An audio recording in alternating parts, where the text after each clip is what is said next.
So you're telling me we're about to have 2 whole chapters of Kaiser and Ness backstory? I couldn't be more happy right now.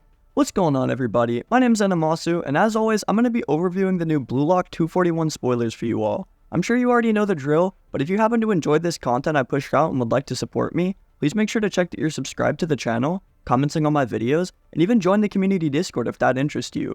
Nitro boosters and channel members also get sneak peeks to my future content, so just letting you guys know.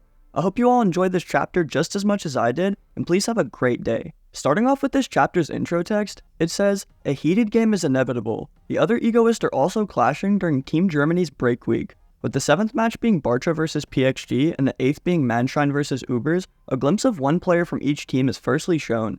Interestingly enough, Igaguri happens to be the player selected to represent Munchen rather than either Reo or Nagi. It probably has to do with their performance in the last game, or just the goals and amount of value they have. The second page then cuts us over to the Germany training field, as it seems like Basel Munich are all practicing. With Yuri looking at a tablet to find out the matchups, he then tells them all that they need to utilize this break very wisely. They only have one more game against France's PXG to showcase their skills, so they need to train hard and end off with a bang. Yoichi, however, is just seen smiling cheek to cheek here about his new annual salary, because this guy has finally gotten a bag. He does admit though that he's a little pissed off because Yuri has also gotten a salary, but one that's higher than his.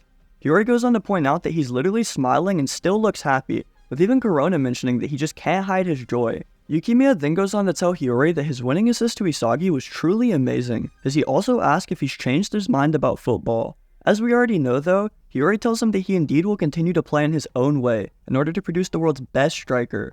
Although his aspirations might go against Blue Lock's own striker egoism, he just wants to play ball with someone who can truly understand and feel his passes.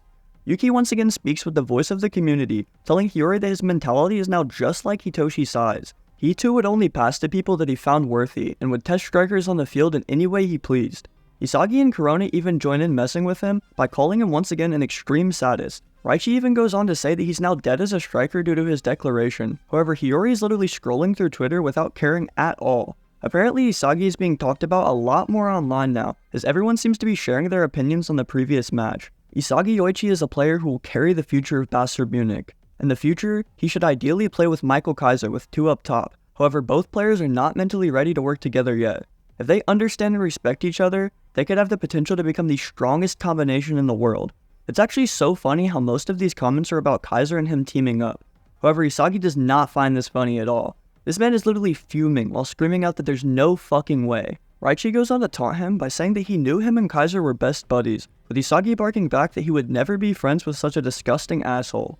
It gets even funnier, guys, because not only are they the #1 trending topic on the platform, but Hiyori also reads out a comment that says, "They're the best couple in the league." I'm not even going to lie, I feel like the author is definitely reading what some of y'all have posted.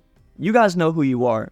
Anyways, Isagi calls Hiyori an idiot while screaming for him to stop, as Raichi and Yuki continue to tease this poor guy. Then deviating from trolling Isagi, Raichi and Corona both point out that they really need to get to training. Hiyori too even feels the same way, because his offer amount isn't that reassuring to him and he really wants to make the top 23. With everyone then scrambling away on their own to train, Isagi is just thinking in his own head how there's only one more match, and everybody's fighting their own fights. One person however actually walks up to Isagi in order to have a conversation, being none other than the GOAT Igaguri. He asks to talk to Isagi for just a second, while explaining that he hasn't played a single match yet, and he has no clue how he's going to survive with no salary. Igaguri says that he's been working really hard to catch up with everyone, but it seems like they're all getting higher and higher bids while becoming stars. He needs Isagi's advice here, however our man says that he has absolutely no idea. Igaguri then begins to literally beg him over and over to just please think about it, with Isagi then going on to ask him why he even plays soccer. As he said before, Igaguri goes on to say that he doesn't want to take over his family's temple, however he doesn't understand how he can even compete on this current stage. He knows that he needs to work even harder if he is to even dream about becoming the #1 striker. Isagi doesn't need any over-the-top explanations though, as he tells Igaguri that he totally understands and his aspirations are valid.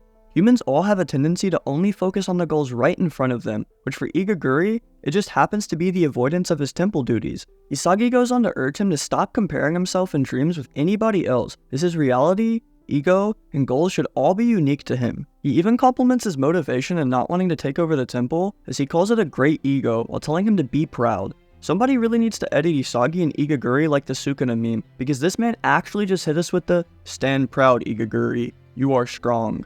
Anyways, Igaguri goes on to say that Isagi's words to him have really made an impact. He now feels like he knows what to do, however Isagi is confused because bro hasn't really said all that much. Igaguri responds with assurance that he can take it from here, but he also goes on to say something really wholesome. Apparently, he didn't really believe Isagi would become such a star when they first met. However, now, he's become super awesome and amazing. Isagi then asks what's up with him, as it's explained that they were both ranking twins at 300th and 299th originally. It's a bit frustrating to him that they both started near the same position, and now Isagi is number 1. However, he thinks of Isagi in a very high regard. He then jokes with him about giving him the pickled radish just like the old times, with Isagi saying that he'll just go ahead and trade it for his natto. This is a reference and the chapter title all the way back to the very beginning of Blue Lock, when he and Isagi used to trade foods with one another because they were eating absolute broke meals. Now Isagi's out here balling with a big ass salary, and Igaguri is just trying to get a cut of that. I mean, you gotta understand. Now for the final stretch of today's chapter, we actually then cut back to the Blue Lock Man training field, where Kaiser is seen practicing. He's monologuing in his head about how he originally came to Basel Munich to surpass Noel Noah. The team's top squad is a group centered all around him though, and he knows that it was 100% possible to push Noah out, as he's the world's best forward. His second plan, however, as we know, was to gain an offer from another big club during the NEL, to then transfer out and crush Basel Munich. Although he has accomplished this with his 320 million offer from La Real, Kaiser refuses to leave while Isagi Yoichi is still ahead. Standing by the door while watching him train, Ness is confident that Kaiser will achieve whatever he sets his mind to. In direct quotes, Ness says, "Because on that day, at that moment in the midst of all my despair, you told me that nothing is impossible." With the final page even being an image of a younger Kaiser and Ness, it's confirmed to us that next chapter will be all about these two and their backstory. Not only is the next chapter titled The Magician in the Blue Rose, but the outro text here says, "It was the first time that he saw a ray of hope." These are Kaiser and Ness's memories of the past. Make sure to let me know down in the comments what you think their backstory will be, because I will 100% be making a video about that before the next chapter. I know you guys can't see the panels because I can't share them due to copyright risk, however in the flashback, Kaiser doesn't even have his iconic tattoo. Could this mean that it was gotten to represent him and Ness, or could it mean something completely different?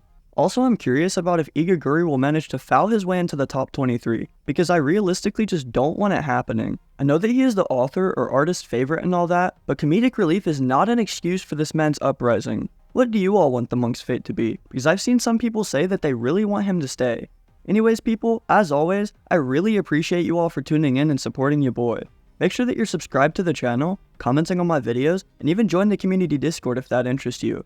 Like I said at the start, Nitro boosters to the Discord and channel members of the YouTube get sneak peeks to thumbnails, future videos, and all that cool stuff. With that being the end of today's video, I hope you all have a great day, and I'll see you in the next one.